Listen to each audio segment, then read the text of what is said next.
రైతులు కళ్ళల వైపు, మహిళా సంఘాల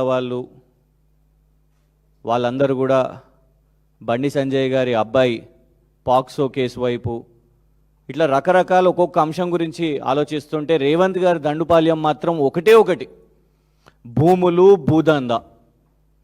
దాని నుంచి అసలు ఫోకస్ ఎక్కడ కూడా డైవర్ట్ చేస్తలేరు. ఆ దండుపాల్యం ఎక్కడ కూడా అసలు ఎంతసేపు ఆస్తులు సంపాదించుకోవాలి, ఇవాళ పాలన లేదు. ఎక్కడికక్కడ భూములు కబ్జాలు చేసుకోవడం, భూములు రాపించుకోవడం. అందుకే దానికోసమే అసలు మంచిగా ఉన్న ధరణిని కూడా వీళ్ళు దాన్ని భూభారతి అని కేవలం పేరు మార్చి, అసలు భూభారతి ఎందుకు తెచ్చిర్రబ్బా అని అనుకుంటే భూములు మార్చుకోవడానికి అని స్పష్టంగా కనబడుతున్నది. ఆల్రెడీ మంచిరేవులలో కొండా సురేఖ గారి అమ్మాయి ఆమె మాట్లాడినప్పుడే అనుముల బ్రదర్స్ చేస్తున్న భూదందా బయటపడ్డది. ఆ తర్వాత పొంగులేటి శ్రీనివాసరెడ్డి గారిది వాళ్ళ అబ్బాయి రాఘవ కన్స్ట్రక్షన్స్ అక్రమ మైనింగ్ వాళ్ళవి బయటపడ్డాయి, చూసినాము. ఆ తర్వాత కవరప్ కోసం ఇక ఎందుకంటే బీఆర్ఎస్ ప్రశ్నించిన తర్వాత, అసెంబ్లీలో మాట్లాడిన తర్వాత దాని మీద నిజ నిర్ధారణ కమిటీ వేసి అక్కడ పోయిన తర్వాత ప్రతిపక్షం ఇక మొత్తం కార్నర్ చేసిన తర్వాత ఏం చేయలేక దాన్ని కూల్చేసిన పరిస్థితి. కానీ ఒట్టి మీరే చేసుకుంటారా, మంత్రులు మీరే చేసుకుంటారా, ముఖ్యమంత్రి కార్యాలయంలో నేను ఇంత ముఖ్యంగా ఉన్నాను, పాత సోపతి నాది ముఖ్యమంత్రి గారితోని, నేను చేసుకోవద్దా అని వారి అత్యంత సన్నిహితులు వేం నరేందర్ గారు కూడా, ఎందుకంటే గతంలో ఇద్దరు కలిసి కేసులో ఉన్నవారు, ద ఫేమస్ ఓటుకు నోటు కేసులు, ఆ 50 లక్షల రూపాయలు రేవంత్ రెడ్డి గారికి ఇచ్చింది వేం నరేందర్ గారే అని కూడా అప్పుడు వారి మీద విచారణ జరిగింది. మరి ఇప్పుడు నేను కూడా పైసలు చేసుకోవాలి కదా, ఓన్లీ వీళ్ళే చేసుకుంటారా, మంత్రులే చేసుకుంటారా, నువ్వే చేసుకుంటావా, మీ బ్రదర్సే చేసుకుంటారా, నేనేం పాపం చేసినా అని వేం నరేందర్ గారు కూడా ఇదే పనిలో పడ్డారు అని స్పష్టంగా కనబడుతున్నది. వీరు వేం నరేందర్ గారి అబ్బాయి వేం కృష్ణ భార్గవ్ గారు, వేం నరేందర్ రెడ్డి గారి అబ్బాయి వేం కృష్ణ భార్గవ్ రెడ్డి గారు, వేం కృష్ణ భార్గవ్ రెడ్డి గారు. వీరు మాలామాదిగా కాదు. కానీ విచిత్రం ఏంటంటే వేం కృష్ణ భార్గవ్ గారి పేరు మీద ఇన్ని అసైన్డ్ భూములు, ఇది భూభారతిలోకి వెళ్ళి తీసుకున్నదే. వేం Krishna Bhargav father Vem Narender Reddy, assigned land type. ఒకటి కాదు, రెండు కాదు, ఇవ్వండి. ఇదొకటి సర్వే నంబర్ 15/10 ఖాతా నంబర్ 330, ఇంకోటి సర్వే నంబర్ 7/10 ఖాతా నంబర్ 330, సేమ్ వేం కృష్ణ భార్గవ్ గారు. ఇదొక 2 ఎకరాలు, ఇదొక 1/2 ఎకరం, ఇది ఇంకొక ఎకరం, సేమ్ ఇవ్వండి అసైన్డ్ ల్యాండ్ వేం కృష్ణ భార్గవ్ గారు. ఇలా ఎకరాలు 1 2 3 ఎన్ని పాస్బుక్లు అయితే తీసినాం, 4 5 6 7 ఇవ్వండి, ఇట్లా మొత్తం కొలాబరేటెడ్గా వేం కృష్ణ భార్గవ్ గారి పేరు మీద అసైన్డ్ భూములు వేం నరేందర్ రెడ్డి గారి అబ్బాయి పేరు మీద. ఈ భూభారతి వచ్చినాకనే చేసుకున్నారు అని కూడా స్పష్టంగా కనబడుతున్నది. ఎందుకు చెప్తాను నేను, ఇది వేం నరేందర్ గారు మొదటిసారి పోటీ చేసినప్పుడు ఎలక్షన్ అఫిడవిట్ 2010లో. ఈ భూమి గురించి ఎక్కడ కూడా దీంట్లో లేదు, అంటే అప్పటికి భూమి చేసుకోలేదు కాబట్టి. వారిది కేసముద్రం, ఆ కేసముద్రంలో అర్పన్పల్లి, ఎక్కడ కూడా ఈ సర్వే నంబర్స్ ఇందులో లేవు. ఇదొక ఎలక్షన్ అఫిడవిట్. 2015 ఎలక్షన్ అఫిడవిట్, ఎమ్మెల్సీగా పోటీ చేసిర్రు, అందులో కూడా ఎక్కడ ఈ యొక్క సర్వే నంబర్స్ లేదు. అంటే ఇది వారసత్వం నుంచి కూడా ఏం రాలే వీళ్ళకు, ఎందుకంటే వస్తే ఎలక్షన్ అఫిడవిట్లు ఉండాలి. కానీ మొన్న రాజ్యసభ కోసం పోటీ చేయగానే 2026 ఎలక్షన్ అఫిడవిట్లో దీని యొక్క డీటెయిల్స్ రాసిర్రు. డీటెయిల్స్ కూడా ఎట్లా రాసిర్రు, ఈ భూముల గురించి రాయలేదు, ఈ అసైన్డ్ భూముల గురించి రాయలేదు. శ్రీ సాయి కృష్ణ గ్రెనైట్స్, శ్రీ సాయి కృష్ణ గ్రెనైట్స్ అని వారి సతీమణి పేరు, విజయలక్ష్మి గారి పేరు మీద. ఇగోండి మైన్స్ అండ్ జియాలజీలో పబ్లిక్ డొమైన్లో ఉన్న డాక్యుమెంట్స్ ఇవన్నీ. మైన్స్ అండ్ జియాలజీ దాంట్లో పర్మిషన్స్ తీసుకొని Shri Sai Krishna granites proprietor Vem Vijayalakshmi, wife of వేం నరేందర్ రెడ్డి అని బ్లాక్ గ్రెనైట్ మైనింగ్ చేస్తున్నారు. ఇది ఎలక్షన్ అఫిడవిట్లో పొందుపరిచిర్రు. ఆ యొక్క సేమ్ సర్వే నంబర్లు అన్నీ కూడా ఇవే. ఈ అసైన్డ్ భూముల మీద మైనింగ్ చేస్తున్నారు. ఇంకా విచిత్రం ఏంటంటే ఈ యొక్క భూములు అసైన్డ్ ల్యాండ్స్, ప్రొహిబిటెడ్ ల్యాండ్స్ అని సంతకం కూడా ఉన్నది ఇందులో. ఎవరెవరు సంతకాలు? మండల్ గిర్దవర్, తహసీల్దార్ కే సముద్రం మరియు అడిషనల్ కలెక్టర్ గారు మరియు సాక్షాత్తు కలెక్టర్ గారు కూడా. ఇగోండి, ఆర్డీఓ, అడిషనల్ కలెక్టర్, కలెక్టర్ సంతకం కూడా పెట్టిర్రు. ఇందులో స్పష్టంగా ఉన్నాయి కూడా. ఇగోండి, survey number 7/11 Vem Krishna Bhargav assigned lands Arpanpalli. ఇందులోనే ఇదే పేపర్లో మీకు 4 ల్యాండ్స్ వాళ్ళ మీద ఓనర్షిప్ రిజిస్ట్రేషన్ చేసుకున్నారు. అంటే భూభారతి ఇవాళ రెవెన్యూ మంత్రి గారు ఒకవైపు చూసినాం, గచ్చిబౌలిలో చూసినాం కదా ఎట్లా భూదందా చేస్తున్నాడో వాళ్ళ అబ్బాయి. ఎఫ్ఐఆర్ అవ్వగానే ఇమీడియట్గా ఇన్స్పెక్టర్ని అక్కడికి వెళ్ళి పంపించేసిర్రు. బెస్ట్ ఇన్స్పెక్టర్ ఉండే ఆయనే. రెవెన్యూ మంత్రివి నువ్వే చేసుకుంటావా అనే, మొత్తం భూభారతి నీ ఒక్కని కోసమే వచ్చిందా, మేమేం పాపం చేసినాం అని వాళ్ళ వేం నరేందర్ గారు వాళ్ళ అబ్బాయి పేరు వేం కృష్ణ భార్గవ్ పేరు మీద ఇవాళ అసైన్డ్ ల్యాండ్స్ తీసుకొని ఓనర్షిప్ మార్చుకొని. ఇంకొకటి ఏంది విచిత్రం ఏంటంటే ఇందులో ఖచ్చితంగా కలెక్టర్ గారి పాత్ర కూడా ఉన్నది. అందులో సంతకం మహబూబాబాద్ ముందు కలెక్టర్ అద్వైత్ కుమార్ సింగ్ గారు సంతకం ఉన్నది. ఆ కలెక్టర్ గారు ఇగోండి, ఇది ఎన్టీవీలో వచ్చింది, ఇది సమయంలో వచ్చింది. కలెక్టర్ని బదిలీ చేస్తే అక్కడ ఉన్న బీసీ ఎస్సీ ఎస్టీ సంఘాలు మిఠాయిలు పంచుకున్న పరిస్థితి. ఇది వార్తల్లో వచ్చినాయి చూడండి. 2 సంవత్సరాల నుంచి ఈ కలెక్టర్ ఇక్కడ అభివృద్ధి చేయలేదు. గిరిజన భూములను కూడా ఇవాళ అక్కడ అప్పజెప్పేస్తున్నాడు అని ఆనాడు వాళ్ళందరూ కూడా మిఠాయిలు పంచుకున్నారు, సంబరాలు చేసుకున్నారు. ఇగోండి, ఇది ఛానల్స్లో పేపర్స్లో వచ్చింది. ఇది వెళ్తూ ఆయన మహబూబాబాద్ నుంచి, ఎందుకంటే ఇక్కడ వేం నరేందర్ గారికి మంచి పనులు చేసి పెట్టిరు కాబట్టి, ప్రజలకు చేయలే కానీ వేం నరేందర్ గారికి మంచి పనులు చేసిరు కాబట్టి గిఫ్ట్గా ఈరోజు వేం నరేందర్ గారు పోతూ ఎక్కడికి రాజ్యసభకు పోతూ నువ్వు కూడా నా ఎంబడికి రా, ఢిల్లీకి రా అని ఆయనకి special secretary Telangana Bhavan Delhi post కూడా ఇచ్చారు. ఎందుకు? గిఫ్ట్ అసైన్డ్ భూములు అప్పజెప్పినందుకు వాళ్ళ అబ్బాయి పేరు మీద. ఇదండి తెలంగాణ రాష్ట్రంలో జరుగుతున్న దోపిడీ. ఎవరాయనే? ముఖ్యమంత్రి గారి ప్రధాన సలహాదారుడు.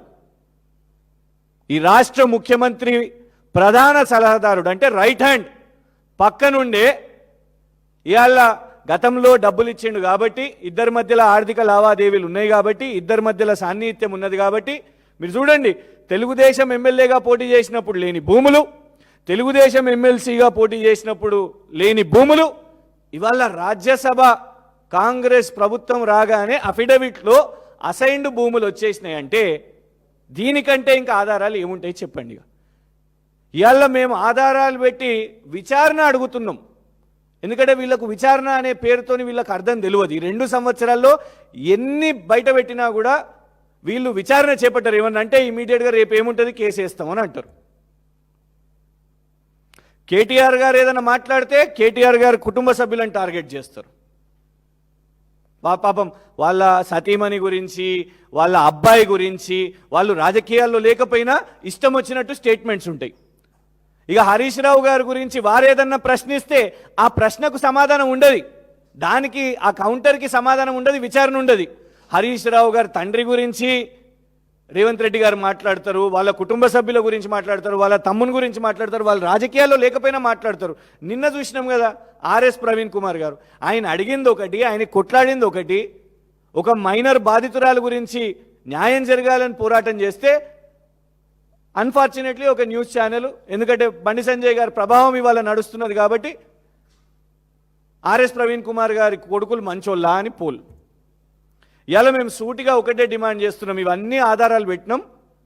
వారం రోజుల్లోపు ఈ కలెక్టర్ గారి మీద, అడిషనల్ కలెక్టర్ గారి మీద, వాళ్ళు ఇంకా ప్రభుత్వంలో ఉన్నారు కదా, పోస్టింగ్లో ఉన్నారు కదా, మీకు ఇష్టం కదా కలెక్టర్లను ఐఏఎస్ల మీద విచారణలు చేపట్టడం వీళ్ళకి ఇష్టం కదా. కానీ ఇక్కడ ఇదే ప్రభుత్వం తప్పిదం చేసింది కాబట్టి, అది కూడా ముఖ్యమంత్రి కార్యాలయంలో ప్రధాన సలహాదారుడుగా ఉన్నాడు కాబట్టి ఆయన ఫస్ట్ ఆ పదవి నుంచి తొలగించుకొని ఆయనే తప్పుకొని ఈ భూముల మీద విచారణ చేపట్టాలి. ఎట్లా పాసిబుల్ అవుతుంది ఇది? భూభారతిలో ఇవాళ కూర్చొని వీళ్ళు నచ్చినట్టే వీళ్ళు చేసుకుంటున్నారు. కలెక్టర్ సంతకం పెడతాడంట, ఇవ్వండి ఇలా మొత్తం లిస్ట్ ఉన్నది. ఇందులో అందరూ పాపం ఎస్సీ ఎస్టీలు, గుగులోతు లక్ష్మి, గుగులోతు మోతీలాల్, గుగులోతు రామచంద్ర, తేజ్య, దామెర పోచయ్య, ఇట్లా సింగని మల్లేశం, సింగని ఎస్సీ ఎస్టీ భూముల మధ్యలో మెల్లగిన్లా వేం కృష్ణ భార్గవ్ పేరు వచ్చేసింది, వేం పురుషోత్తం గారి పేరు వచ్చేసింది, కొడుకు పేరు మెల్లగా పెట్టేశారు. పెట్టి మైనింగ్ చేసుకుంటున్నారు. అసైన్డ్ భూములను ఎలాంటి యాక్టివిటీ చేసినా, ఎలాంటి లీజులు తీసుకున్నా, ఏం యాక్టివిటీ చేసినా అది చట్టరీత్యా నేరం. కానీ వీళ్ళు దానికంటే ఎక్కువ ఏం చేసిర్రు? భూభారతి వీళ్ళ చేతిలో ఉన్నది కాబట్టి భూబకాసురులు ఏకంగా ఓనర్షిప్పే తీసేసుకున్నారు.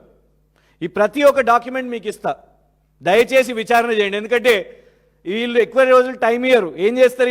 ఇవాళ ప్రెస్ కాన్ఫరెన్స్ పెట్టగానే రేపు ఎల్లుండో మళ్ళీ కేసు అని చెప్పి 16-15 రోజులు జైలు వేసేస్తారు. సో ఇవన్నీ డాక్యుమెంట్స్ మీకు ఇస్తాను, మీరే విచారణ చేపట్టండి. దయచేసి మీడియా వాళ్ళను, సోషల్ మీడియా వాళ్ళను, యూట్యూబర్స్ని అందరినీ కోరుతున్నాం ఈ రాష్ట్రంలో, మీరు దీని మీద ఒక ఇన్వెస్టిగేషన్ జర్నలిజం చేయండి. భూభారతిలో ఉన్న డాక్యుమెంట్స్ అండి ఇవన్నీ. అసైన్డ్ ల్యాండ్ అని చాలా స్పష్టంగా కనబడుతున్నది. ఇగోండి, land type assigned land. Government రికార్డ్స్లో కూడా, కలెక్టర్ సంతకం పెట్టిన రికార్డ్స్లో కూడా ప్రొహిబిటెడ్ ల్యాండ్స్, అసైన్డ్ ల్యాండ్స్ అని ఉన్నది. ఇవాళ ఫేవరెటిజం కాదా ఇది? చూడండి, మహబూబాబాద్ నుంచి అక్కడ ఆయనని తొలగించగానే ప్రజలు సంబరాలు చేసుకుంటారు. మహబూబాబాద్ నుంచి డైరెక్ట్గా ఎక్కడికి పోతారు? ఢిల్లీ పోతారు. ఇవాళ వేం నరేందర్ గారు కూడా ఎక్కడికి వెళ్ళి పోయారు? డైరెక్ట్గా కేసముద్రం నుంచి ఆయన ఢిల్లీకి పోయింది. ఈయన రారా, నువ్వు కూడా నాతో వినబడరా, నువ్వు నాకు అసైన్ ల్యాండ్స్ చేసి పెట్టినావు కదా, నువ్వు నాకు ఈ పని చేసి పెట్టినావు కదా, నేను నీకు అక్కడ పోస్టింగ్ ఇప్పిస్తా అన్నట్టే ఉన్నది. ఇవాళ ముఖ్యమంత్రి గారి కార్యాలయం ఇవాళ ఎంత లూటీ ఉన్నదో. ఇలా ముఖ్యమంత్రి గారిని కోరుతున్నాం, అసెంబ్లీలో నిలబడి అన్నారు కదా, ఆనాడు కేటీఆర్ గారు లేవనెత్తినప్పుడు హరీష్ రావు గారు, మా బీఆర్ఎస్ ఎల్పీ ఉపనాయకులు, వారు దీని గురించి ఎత్తినప్పుడు రేవంత్ రెడ్డి గారు అన్నారు, మీరు పాయింట్అవుట్ చేయండి, నేను విచారణ చేపిస్తాను అన్నారు కదా. ఇవాళ మేము అడుగుతున్నాం, దీని మీద విచారణ చేపట్టండి. ఎట్లా ఎస్సీ ఎస్టీల భూములు, అసైన్డ్ ల్యాండ్స్ భూములు ఎట్లా మీ సోదరుడు, మీ సహచరుడు, మీ రైట్ హ్యాండ్, మీ సలహాదారునికి రాజ్యసభ ఇచ్చింది సరిపోలేదా? భూములు కూడా అప్పచెప్పాలనా మైనింగ్ కోసం, అక్రమ మైనింగ్ కోసం? ఎట్లొచ్చింది పర్మిషన్స్? ఎట్లొచ్చినాయి? కలెక్టర్ గారికి కనీసం కనబడలేదా ఆ పేరు సంతకం పెట్టేటప్పుడు? కనీసం చూసుకోలేదా? 1 కాదు 2 కాదు 7 పాస్బుక్స్, 7 ఇవి ఇష్యూ చేసేటప్పుడు కనీసం సంతకం పెడుతున్నా అని కూడా మీరు విచారణ. ఇది మొత్తం, ఈ సిస్టమ్ మొత్తం ఆర్డీఓ గారు, అడిషనల్ కలెక్టర్ గారు అందరు సంతకం పెట్టిరు. ఎవరు ఒత్తిడితో పెట్టిర్రు? ముఖ్యమంత్రి గారు రైట్ హ్యాండ్ కాబట్టి గుడ్డిగా సంతకం పెట్టేసిర్రా? ఎట్లా భూభారతిలోకి ఎక్కింది ఇది అసైన్డ్ భూములు? దీని మీద విచారణ డిమాండ్ చేస్తుంది బీఆర్ఎస్ పార్టీ. ఇక దీని మీద ఇక రకరకాల వాళ్ళు ఎదురుదాడి ఏం చేస్తారు అంటే, ఇది సమాధానం చెప్పుకోలేక ఎన్నెన్నో చెప్తారు కాబట్టి సూటిగా ఒకటే అడుగుతున్నాం. వేం నరేందర్ రెడ్డి గారు ఇవాళ ఒక ఇన్ఫ్లుయెన్షియల్ పొజిషన్లో ఉన్నారు. ఒకటి, నంబర్ 1, ఇమీడియట్గా ఈ ల్యాండ్స్ రిటర్న్ ఇచ్చేసేయాలి, అఫీషియల్గా రిటర్న్ ఇవ్వాలి, విచారణ చేపట్టాలి.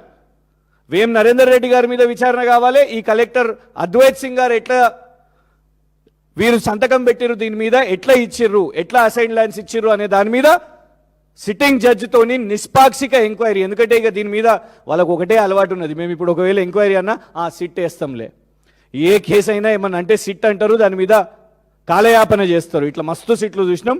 సిట్టింగ్ జడ్జి గారితో ఒక నిష్పాక్షిక ఎంక్వైరీ లేదు. అసెంబ్లీలో స్పీకర్ గారి ఆధ్వర్యంలో ఒక హౌస్ కమిటీ వేస్తారా, కమిటీ వేసి దీని మీద చేస్తారా, విచారణ చేపడతారా అనేది కూడా ఇవాళ చెప్పాల్సిన అవసరం ఉన్నది. చీఫ్ సెక్రటరీ గారు కూడా, బికాస్ ఒక ఐఏఎస్ కూడా దీంట్లో ఇన్వాల్వ్ ఉన్నారు కాబట్టి రాష్ట్ర చీఫ్ సెక్రటరీ గారు కూడా దీని మీద సమాధానం చెప్పాల్సిందిగా బీఆర్ఎస్ పార్టీ డిమాండ్ చేస్తున్నది.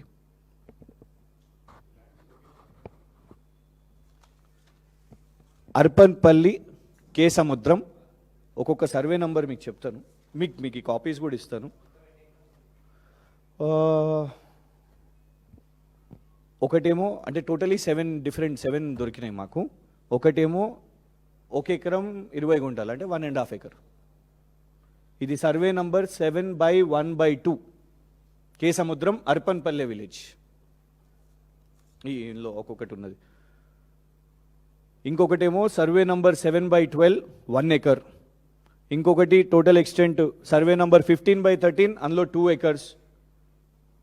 మొత్తం సుమారు ఒక 15 ఎకరాల దాకా అసైన్డ్ ల్యాండ్స్, దాని మీద మైనింగ్ ఆపరేషన్స్ జరుగుతున్నాయి. ఇంకొకటి ఇది ఓన్లీ వారి అబ్బాయి పేరు మీద, వేం కృష్ణ భార్గవ్ పేరు మీద ఉన్నది. వేం పురుషోత్తం రెడ్డి గారు అని పేరు కూడా ఉన్నది. నాకు టైం దొరకలేదు, ఆయన ఎవరు, ఆయన రిలేటివ్ ఏంటిదో అనేది తెలియలేదు. ఇది మీరే ఇన్వెస్టిగేట్ చేయండి, ఎందుకంటే వేం పురుషోత్తం రెడ్డి అనే వ్యక్తి పేరు మీద కూడా అసైన్డ్ ల్యాండ్స్ ఉన్నాయని ఈ డాక్యుమెంట్స్ ఉన్నాయి. ఇది కేవలం వేం నరేందర్ రెడ్డి గారు అబ్బాయి వేం కృష్ణ భార్గవ్కి చెందిన ఈ 15 ఎకర్స్ అండ్ మళ్ళీ వాళ్ళ సతీమణి పేరు మీద చేస్తున్న గ్రనైట్ మైనింగ్, ఈ అన్ని ఆపరేషన్స్ ఇవన్నీ చేస్తున్నాం. మేము ఇంకోటి చెప్తున్నాం, వీళ్ళు ఏం చేస్తారంటే మేము అడగగానే రాజకీయంలో లేని వాళ్ళను, వ్యాపారాల్లో లేని వాళ్ళను, మా కుటుంబ సభ్యులను టార్గెట్ చేస్తారు. ఇక్కడ అసైన్డ్ ల్యాండ్స్ పేరు మీద మీ కుటుంబ సభ్యులు వ్యాపారాలు చేస్తున్నారు కాబట్టి, మీరు ప్రభుత్వంలో ఉన్నారు కాబట్టి, మీరు అన్లాఫుల్ యాక్టివిటీస్ చేస్తున్నారు కాబట్టి మీ కుటుంబ సభ్యుల గురించి ఇవి పాయింట్అవుట్ చేసి మాట్లాడుతున్నాం. మాకేమి ఇక్కడ వ్యక్తిగత రాజకీయాలు ఏం కాదు. ఇక్కడ అన్లాఫుల్ యాక్టివిటీ జరుగుతున్నది. మీరు పెద్ద పెద్ద పోస్టులలో ఉన్నారు, కాన్స్టిట్యూషనల్ పోస్టులు క్రియేట్ చేస్తున్నారు. ఇప్పుడు ఆయనకు రాజ్యసభ ఎంపీ ఇచ్చారు, చీఫ్ అడ్వైజర్, తెలంగాణ ప్రభుత్వానికి ముఖ్యమంత్రి గారికి చీఫ్ అడ్వైజర్. సో మొన్నటి వరకు ఇది జరిగినప్పటి వరకు అయితే చీఫ్ అడ్వైజర్గా ఉండే, ఆ పొజిషన్లో ఉండే ఈ ల్యాండ్ని ఆయన దొరికినప్పుడు, ఆయనకు గిఫ్ట్ దొరికినప్పుడు. సో ఈ పొజిషన్స్లో ఉన్నారు కాబట్టి మీరు దీన్ని మిస్యూజ్ చేస్తున్నారు కాబట్టి మేము ప్రశ్నిస్తున్నాం. ఎందుకు చెప్తున్నా అంటే వీళ్ళు ఏం చేస్తారంటే ఇమీడియట్గా మా మీద పడతారు డైవర్ట్ చేయడానికి. ఆల్రెడీ ఎక్స్పీరియన్స్ అయింది, మొన్ననే ఒక వారం రోజులు అయింది, ఒక 16 రోజులు జైలుకు వేసిన కాబట్టి.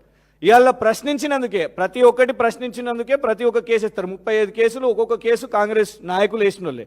అందుకే దమ్ముంటే ఒకటే చెప్తున్నాం కాంగ్రెస్ ప్రభుత్వానికి, దీని మీద విచారణ చేపట్టండి. ఇంకొకటి ఏంటిదంటే నిస్సిగ్గుగా, నిర్లజ్జగా దీని మీద సైలెంట్ కూడా ఉంటారు. ఎన్ని స్కామ్లు అండి, శోధా కన్స్ట్రక్షన్స్ నుంచి సింగరేణి వరకు చూసినాం. జర్నలిస్టులను అరెస్టులు చేసి తీసుకుపోవడం కూడా చూసినాం. జర్నలిస్టులను ఎయిర్పోర్ట్ల దగ్గర పట్టుకొని సజ్జనార్ గారు ఆనాడు ప్రెస్ మీట్ పెట్టి, సజ్జనార్ గారు ప్రెస్ మీట్ పెట్టారు కదా, పరారైపోతారు వీళ్ళు, దేశం వదిలిపోతారు అని. మరి మొన్న పాక్సో అక్యూజ్డ్ గురించి ఒక్క ప్రెస్ మీట్ ఏమైనా చూసినామా మనం? అసలు ఒక సీనియర్ జర్నలిస్టులు వాళ్ళు అసలు ఆ సంబంధం కూడా లేదు, వాళ్ళ స్టోరీ కూడా చేయలేదు. కానీ అయినా కూడా వాళ్ళని ఎయిర్పోర్ట్ దగ్గర పట్టుకొని వాళ్ళ ఫ్యామిలీ మెంబర్స్ని కూడా విచారించి ప్రెస్ మీట్ పెట్టి, సజ్జనార్ గారు ప్రెస్ మీట్ పెట్టి వాళ్ళు పరారైపోతారు, దేశం వదిలి వెళ్ళిపోతున్నారు అని ట్వీట్లు చేసిర్రు, స్టేట్మెంట్లు ఇచ్చారు. కానీ ఒక పాక్సో అక్యూజ్డ్ విషయం మీద కనీసం ఇవాళ వరకు ఒక అఫీషియల్ స్టేట్మెంట్ పోలీస్ డిపార్ట్మెంట్ నుంచి లేదు. ఆలోచించండి ఎంత అంటే ఇందులో వేరే సబ్జెక్ట్ కూడా ఏంటంటే పొలిటికల్ బిజినెస్ నడుస్తున్నది. పొలిటికల్ బిజినెస్, లేన్దేన్, ఇచ్చిపుచ్చుకోవడం. అది బండి సంజయ్ గారు రేవంత్ గారైనా, వేం నరేందర్ గారు రేవంత్ గారైనా. బలైతున్నది మీడియా వాళ్ళు. ఇవాళ మీడియా వాళ్ళు బలైతున్నారు. ఎందుకు? వాళ్ళ మాట నమ్మి, బండి సంజయ్ గారి మాట నమ్మి కొందరు బాగా ఎంతూసియాస్టిక్గా వీడియోలు, ఆ అమ్మాయి వీడియోలు అవన్నీ కూడా నడిపించారు, కుటుంబ సభ్యుల వీడియోలు. ఇవాళ ఏమైంది? బండి సంజయ్ గారు చేతులు ఎత్తేస్తారు, కేసులు ఆ మీడియా వాళ్ళ మీద అవుతాయి. సో దీంట్లో కూడా మేము అడుగుతున్నది ఏంటంటే, ఒక పొలిటికల్ బిజినెస్ నడుస్తున్నది వాళ్ళ రాష్ట్రంలో. ఇచ్చిపుచ్చుకుంటున్నారు. అసైన్ ల్యాండ్స్లో మైనింగ్ చేయడము, దానికి కలెక్టర్ సంతకం పెట్టడం, దీనికంటే వ్యవస్థను ఇంత దారుణంగా దోపిడీ చేయడం ఎప్పుడు కూడా చూడలేదు. ఆధారాలు అన్నీ కూడా ఉన్నాయి. మీకు ఇంకో 5 నిమిషాల్లో ఈ ప్రెస్ మీట్ అయిపోగానే గ్రూప్లో ఇవన్నీ కూడా పంపించడం జరుగుతుంది. Thank you. మొత్తము వాళ్ళ అబ్బాయికి 15 ఎకర్స్ ఉన్నది. ఆ వేం పురుషోత్తం గారు ఎవరో ఏంటిదో మీరే దయచేసి ఇన్వెస్టిగేట్ చేయండి, నేను కూడా చేస్తాను. ఎందుకంటే ఇది రాగానే ఈ వేం పురుషోత్తం గారి పేరు ఇందులో కనబడుతున్నది. హౌ ఈజ్ ఈ రిలేటెడ్ అనేది, మరి వారి బ్రదరా ఏంటిదో అనేది, అందుకే రిలేషన్ తెలియదు కాబట్టి అందుకే నేను తన గురించి ఎక్కువ ఆరోపణ చేయలేదు. కానీ వాళ్ళ అబ్బాయి పేరు మీద అయితే 15 ఎకర్స్ ఇన్ డిఫరెంట్ ల్యాండ్స్ వాళ్ళు తీసుకున్నారు, అసైన్డ్ ల్యాండ్స్. 100% డిఓపిటీకి కంప్లైంట్ చేస్తాము. రేపు కోర్టుకు కూడా అవసరమైతే పిఐఎల్ మా లీగల్ సెల్ వాళ్ళతో డిస్కస్ చేస్తాము. లోకాయుక్తకు పోవడమా లేకపోతే పిఐఎల్ వెళ్ళడమా, ఇది రెడ్ హ్యాండెడ్ కరప్షన్ అండి. దీనికంటే ఇంకా ఎందుకంటే మీకు ఇందులో డిఫరెంట్ తెలుస్తుంది. ఒకటి పొలిటికలీ ఎట్లా పవర్ని యూజ్ చేసుకుంటారో అది కనబడుతున్నది. ఇంకొకటి అసైన్డ్ ల్యాండ్స్ని వీళ్ళు మైనింగ్ యాక్టివిటీకి ఎట్లా పర్మిషన్స్ తీసుకుంటున్నారో కనబడుతున్నది. ఐఏఎస్ అఫీషియల్స్ ఎట్లా గుడ్డిగా సంతకం పెడుతున్నారో అది కనబడుతున్నది. అన్నిటికంటే ఇంపార్టెంట్గా భూభారతిని వీళ్ళ భూ దోపిడీకి ఎట్లా వాడుకుంటున్నారో తెలుస్తున్నది. ఈ 4 ఫ్యాక్టర్స్ని ఖచ్చితంగా ఈ ఇష్యూలో కనబడుతున్నది. కాబట్టి 100% వీటి మీద లీగల్ డిస్కోర్స్ అనేది ఖచ్చితంగా టేకప్ చేస్తాం.